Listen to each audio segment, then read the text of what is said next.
Guruve Gaura Chanjaya Radhikaya Tadali Krishnaya Krishna Bhaktaya Tadabhaktaya Namo Namaha Vancha Kalpatarubhyascha Kripa Sindhuvevacha Patitanam Pavanebhyo Vaishnavebhyo Namo Namaha Jaya Shri Krishna Chaitanya Prabhu Nityananda Shri Advaita Gadadhara Shivasadi Shri Gaura Bhaktabinda Hare Krishna Krishna Krishna Hare Hare Hare Rama, Rama Rama, Hare Hare. Dandavad Pranam devotees. So I've just returned from traveling, so I'm a bit tired for one, and I have quite a few services to catch up on. Again, I didn't want to be remiss in not also answering questions that have come into the inbox. And of course, one question I received while I was traveling, but because there were so many people and there were, quite a few conversations going on, I wasn't able to give full attention exclusively to that person, that question at the time. So I'm following up to give a more complete but not long answer to the question that person asked. And that question was about hearing about Kirtan Standards. So one thing I will recommend right off the bat is that the person had actually heard a class given by one of the authorities, ISKCON authorities, regarding Kirtan Standards. And so I would recommend the person that I know of is extremely nice, cordial person. So I would recommend that you can go and you can directly speak with them and express your questions and what your doubts are, so forth and so on. And also would give them a chance to give you clarification as to what their perspective is exactly on what they're saying. Based on the tape that you shared with me, and I'm only giving what I've understood from Guru Sadhu Sastra. So I'm not trying to make a counterpoint to that person, so forth, so on. I don't want that kind of dichotomy. It's not my intention. So again, I would recommend that you can take the information here that I'll share, and you can go and you can sit and have a reasonable conversation with that person and get your doubts removed, or just both people can get clarification. The second question, which I'll deal with first, was people writing about a podcast. I did not see the full content of the podcast, and it was regarding the idea of Vaishnavi Diksha Guru. And I've spoken to this previously. So I don't really want to give a long answer. I'll just make this pretty simple. First of all, historically in the Gaudiya line or Gaudiya tradition, there have been Vaishnavi Diksha Gurus. So, of course, immediate reconciliation is that we have a historical track of the fact that there are Vaishnavi Diksha Gurus. Secondly, I've never read one verse regarding the qualifications for Guru in our Gaudiya canon that deals with something outside of qualification to be Guru. Whether it's Tasmat Gurum Papajeta, Tadvidi Pranipatena, whatever verse we have read about the nature of Guru, nothing about gender has been mentioned, but rather qualification has been the key element of describing the nature of Sadguru. Secondly, Jiva Goswami and Srila Prabhupada has quoted it in the Chaitanya Charitamrita, Adi Lila chapter 1, text 35, in the purport. He quotes Jiva Goswami's Bhakti Sandarbha. And there Jiva Goswami's clearly said that initiation should not be based on social, hereditary, customary, or ecclesiastical considerations. And Srila Prabhupada goes on to say that one should simply try to find a genuine spiritual master for advancement in spiritual life. So if a realized persona comes in the gender of male, female, we won't make distinction there. We'll say there may be some social implications or something else, but on the transcendental platform, our aspiration is for pure bhakti. So where there is pure bhakti, that's where we will go.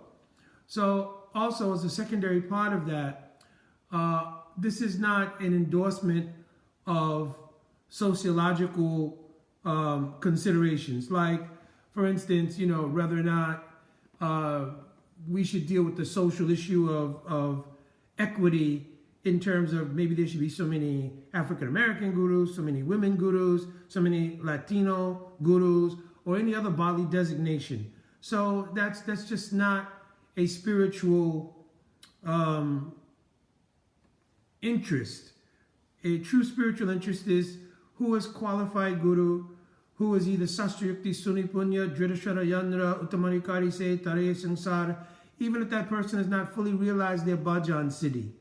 Still, if they meet the criteria mentioned by Rupa Goswami as having Uttamarikar in the eligibility of practice in sadhana, then Uttamarikari Se, Tare Sangsara, they may also help others to become extricated from the cycle of samsara.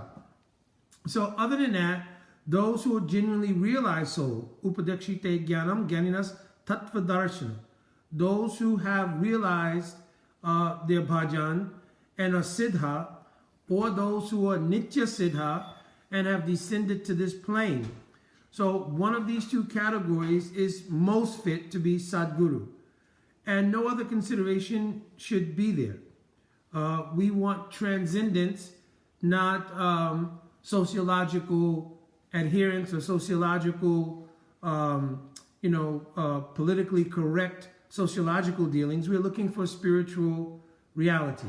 So you might find in the context of Karma Kanda, you might find in the context of social dharmic context in Sastra, that there are roles. Okay, a woman should not do this, a man should not do this, etc., etc.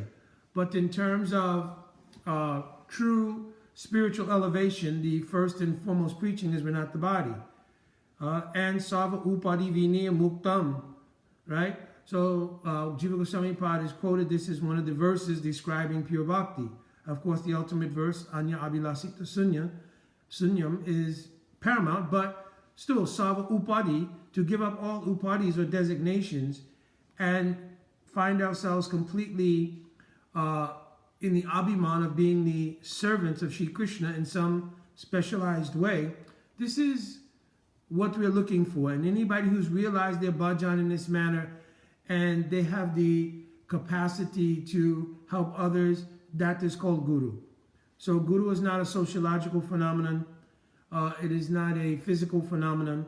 It is a transcendental phenomenon, and we should base our acceptance of guru on that fact. So that's my short and quick on the idea of Vaishnavi Diksha Guru. The second question was about the Kirtan Standards, which I started out with. So from the lecture that I heard, the devotee who has many years of service to Al Srila Prabhupada and is, from all that I know of that devotee, and I don't want to see anything in the comments regarding any criticism of devotees. This is not my purpose for presenting these question and answer sessions, and I don't want to be part of any aparad or any sort of mode of criticism. These things are meant to help just provide whatever I've gleaned from Guru Sadhu Sastra, and again, I've always made it public so that I can have the benefit of being enlightened myself if there's some other considerations by senior Vaishnavas. So basically the crux of the tape was around the fact that there are many things which have evolved in Kirtan, which by the feeling of this particular devotee don't meet the standards of what Srila Prabhupada had instituted as Kirtan. And many anecdotal examples were given and histories from other devotees about times when Srila Prabhupada intervened when there was some inappropriate addition or something regarding the Kirtan. In most of those cases, because I'm trying to make this pretty short, most of those cases there was some obvious introduction of some element into the kirtan, which either was apasidantic or rasabhas. Or Srila Prabhupada felt that that particular addition related to the adhikar of the devotees at the time was inappropriate. So under either one of those conditions, Srila Prabhupada intervened and made a direct correction to that addition to the kirtan, or some misstep in performing the kirtan. So, and even when it came to instrumentation, I've read that Srila Prabhupada gave standards for instrumentation during kirtan, etc., etc. So, in any case, Srila Prabhupada intervened in cases where there was a direct apasidantic or rasabhas element in the kirtan. Srila Prabhupada would stop it and have it corrected. But there are some things which we don't have a record that Srila Prabhupada stopped or corrected. And I'm only going to bring up two of these things because they are pertinent to the subject matter. And one is the chanting, obviously, of the name of Srila Prabhupada. So to chant Jaya Prabhupada, Jaya Prabhupada. So of course we don't have hundreds but thousands of cases of Srila Prabhupada's arrival, departure, at a class, at a Guru Puja, after a kirtan, when Srila Prabhupada is present, that this was done. Jaya Prabhupada, Jaya Prabhupada. And Srila Prabhupada, there is no history of his making any correction or stopping any kirtan because of that. There are many of them that are recorded on video. Famously in San Francisco, Srila Prabhupada standing on the Rath Yatra cart, and devotees are chanting Jaya Prabhupada, and Srila Prabhupada himself is raising his hands and dancing. So we don't find any direct correction to the idea of devotees chanting Jaya Prabhupada.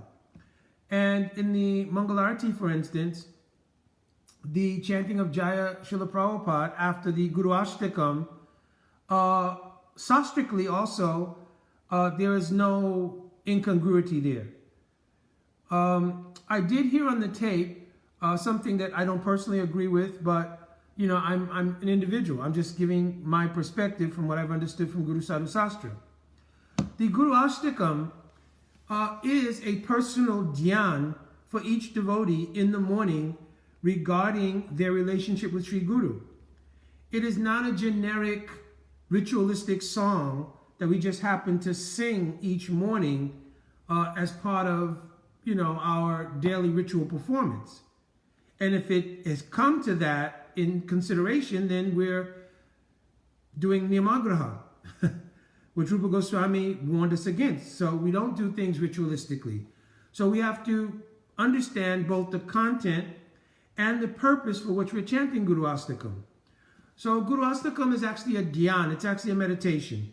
And that meditation is after having arisen from bed in the morning and reaffirmed our surrender to Sri Guru, Nama Om, etc., whatever your Guru Pranam is, and then gone through our early morning sadachar, meaning, all the things we do for answering the call of nature, brushing teeth, all these different things, and then come before Sri Guru during the Brahma Muhurta hours, then we are touching the lotus feet of Guru, either directly if you're doing the Thakurji Seva, deity Seva, or by mind, and reaffirming the nature of the glory of Sri Guru in our lives.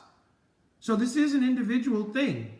And to go through the sequence of the Guru Astakam from the first verse, dealing with how we're saved from the cycle of samsara, it's inclusive of the initiation. There's so many deep things in Guru Astakam. I've explained in other places. I've done classes on this Guru Astakam. You can either refer to those somewhere in the files of different talks I've given about it, or perhaps I'll do another one coming up and make it specific so it's devotees have access to it. But everything from the beginning stages of bhakti to entrance into Mahaprabhu's mood, Mahaprabhu Kirtana, Nitya Gita, etc., to how to serve Thakurji, Shiva Grahar, then how to both honor prasad and the glories of Mahaprasad, but more speaking, Chaturvidashi Bhagavat Prasad, meaning how through the process of bhakti, the four sweetnesses of Krishna, Venu Madhuri, Rupa Madhuri, Prem Parikar Madhuri, Lila Madhuri, how they're tasted by the devotee, obtaining the stage of Ruchi. Understand? And then Ashiyarikaya Madhavyora Pada, the intensification into the stage of a Shakti, and how observing my Guru Dev is so deeply absorbed in these things. The revelation of my Guru Dev in his Siddharu, Nikunjayuno Rati Keli Siddhai. So it's a very deep meditation. Very deep meditation. And when devotees attend the Mangalarti, this is the purpose. That Srila Vishwanath Chakravarti Thakurpad, out of his causeless mercy, revealed his own bhajan from his heart to give us a mood for this kind of meditation. So we're taking shelter of Vishwanath Chakravarti Thakur, who's also at the very end of that Guru Astakam given a foul stuti, that if you recite this Guru Astakam during the Brahma Muhurta hour with meaning, then you will obtain the direct service of Radha and Krishna Vrindavan. So Guru Astakam has a purpose. And we want to absorb ourselves in that purpose. At the end of that, it is only natural that the ulas or elation in the heart of a devotee will give rise to saying Jai Gurudev, Jai Srila Prabhupada. Institutional considerations are there, in the ISKCON society. Then they've restricted the idea of chanting individual guru names, but in one's heart and one's mind, they can also consider that for them, both our Srila Prabhupada and their own Gurudev is Prabhupada for them. So chanting Jaya Gurudev, Jaya Prabhupada is still personal. It does not become generic because by consideration of our institution or consideration of the institution that we're glorifying the founder or charge of the institution. Still, it is personal. So one will think of their guru, and then Srila Prabhupada, and then Srila Prabhupada's guru, and then the guru of Srila Bhaktisiddhanta. So because we come in a line, and we don't break the chains in that line. In my own personal bhajan, I always chant the name of my Gurudev directly. I also chant the name of Srila Prabhupada, and I chant Jaya Guru Parampara, because our gurus have come in a line. And I'm saying, because Jai, first of all, means all glory. That's one meaning. The other meaning is victory. So may the beauty, mercy, love, affection have victory over my anarthas and allow me the chance to unfold in bhakti. So I'm praying to the lotus feet of my Gurudev, Al Srila Prabhupada, our Guru Parampara. May their mercy have victory over those things which are stopping me from advancing in bhakti. So it is an organic, and it is also a sastric and also sedantically correct idea that you can, in the ulas of having glorified your guru, then say Jaya Prabhupada, Jaya Gurudev, right?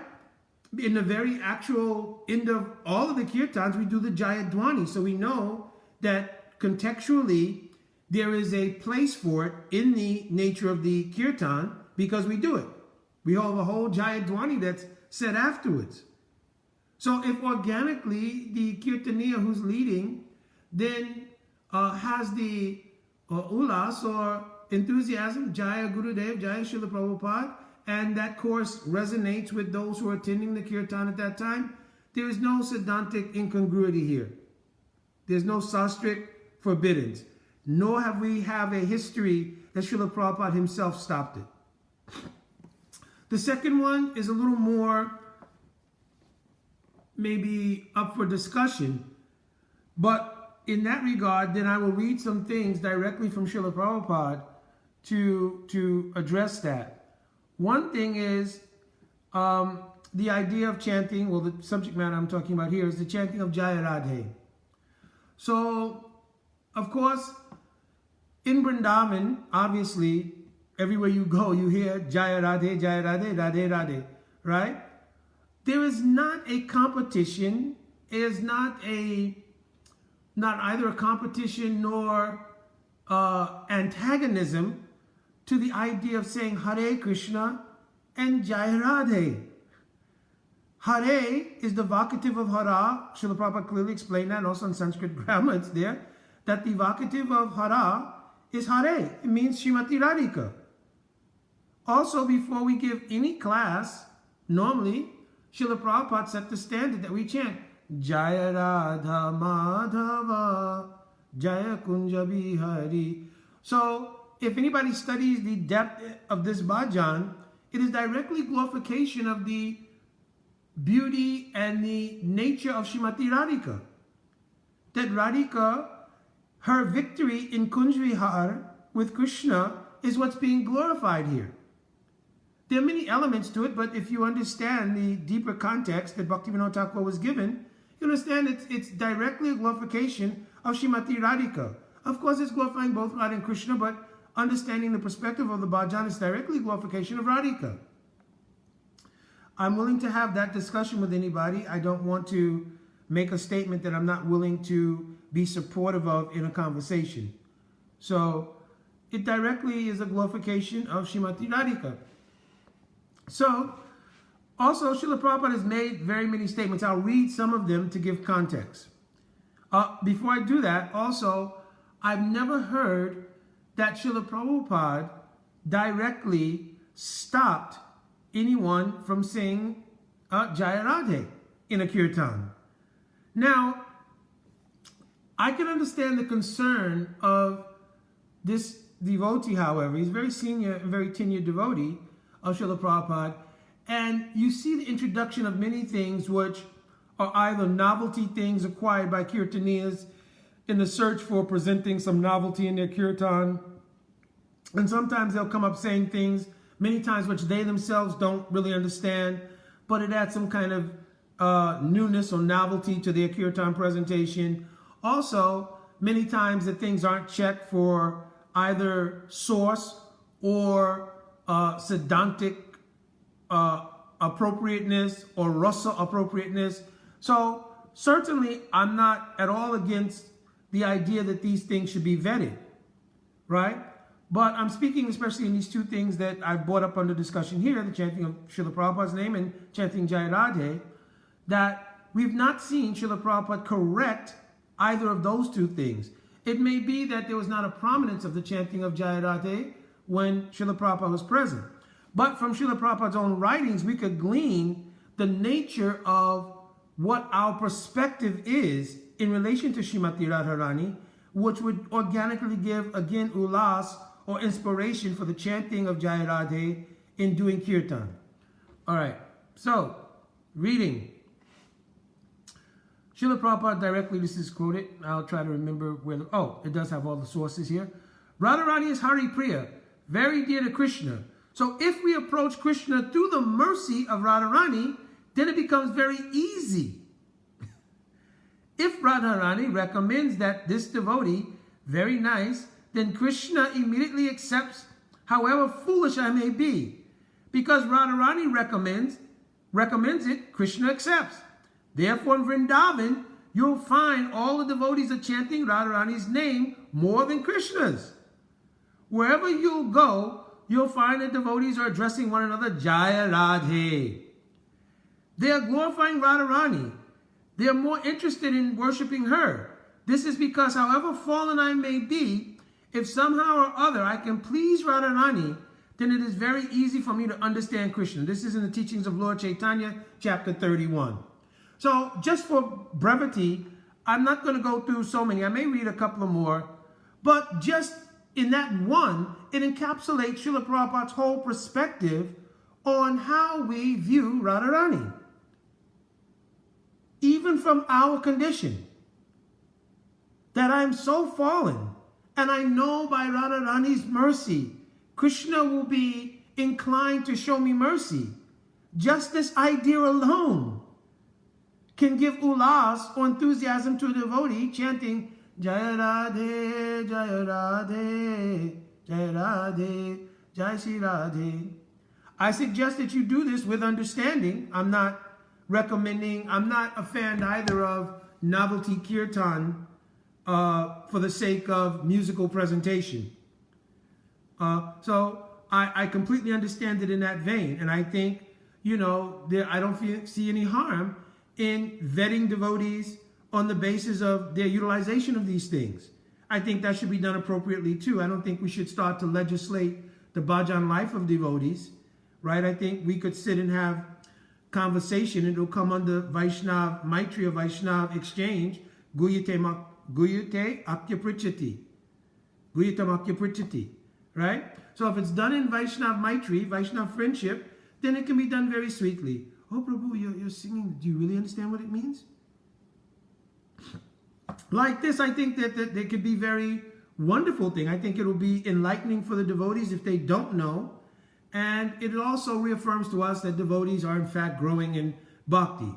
The idea of being discouraging around these things may lead to a lack of expression from devotees, even in the manner of asking questions about their own bhajan growth, because they'll be intimidated. They feel a sense of, I better stick to a very straight and narrow conception, right? And they'll be fearful of any unfoldment in their bhajan life, which we don't want to do, right? And we find that actually for many devotees, even after many years, they begin to find themselves really waning away from any emotional investment in their bhajan life because they're afraid that any and everything is either sahajavad, mayavad, something else. This is why it's so important to have advanced sadhu sangha, because it's in the association of advanced sadhu sangha. Rupa Goswami recommended Swajatya Snigde Mahottara Sadhu Sangha.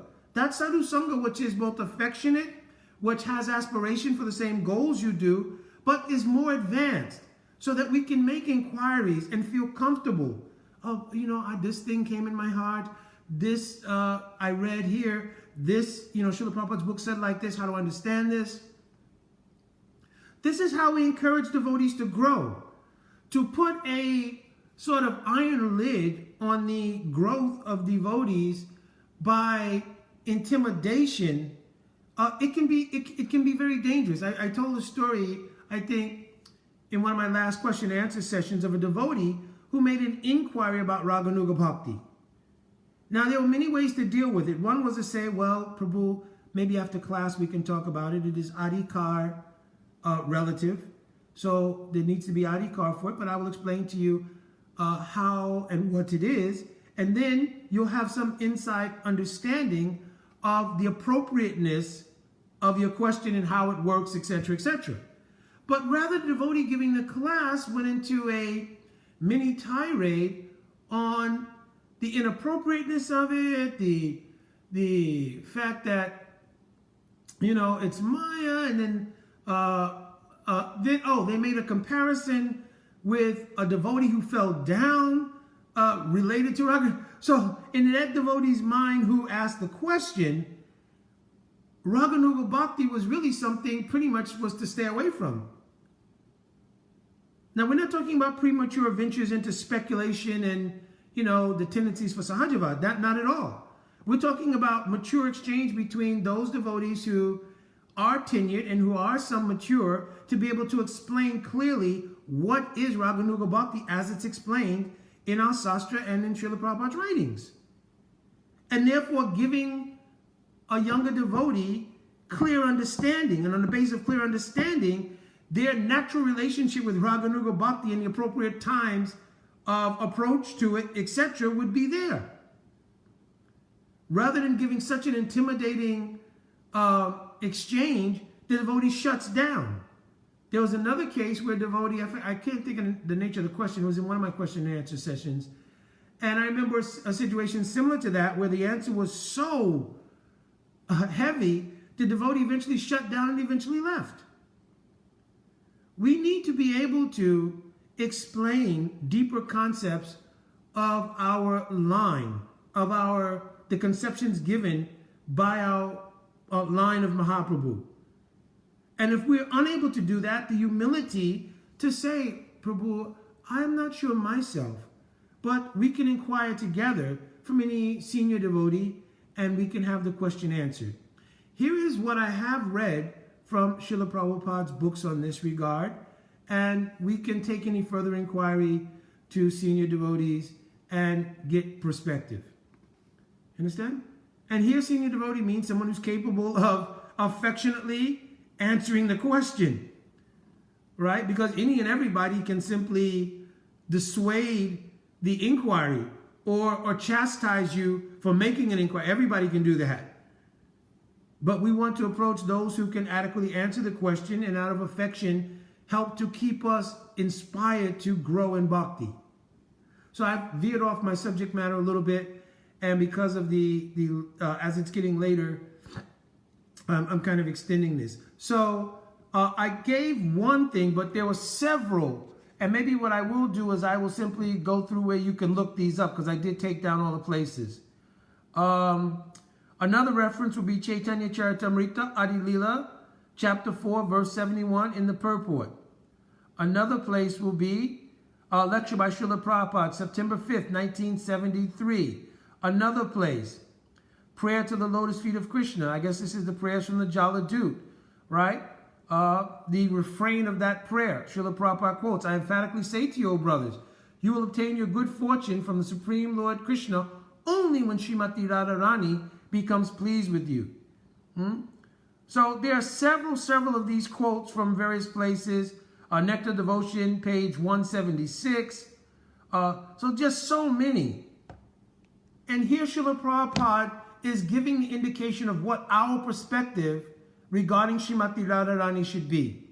If anybody reading these, at the end of a kirtan, in the crumb of the crumb of a kirtan was not established only when our society was established, right, or any mat for that matter. At Kaituri, under the guidance of Janavama, Narottam Das Thakur presented kirtan, and Janavama approved that standard of kirtan. Srila Prabhupada did not change from that. We follow a crumb, the glorification of Guru, Vaishnavas, Nityananda, Gauranga Mahaprabhu, and then Radha Krishna in the form of Hare Krishna Maha Mantra. Any things which are extended glorifications in that crumb, Srila Prabhupada is not also dissuaded. He's made corrections.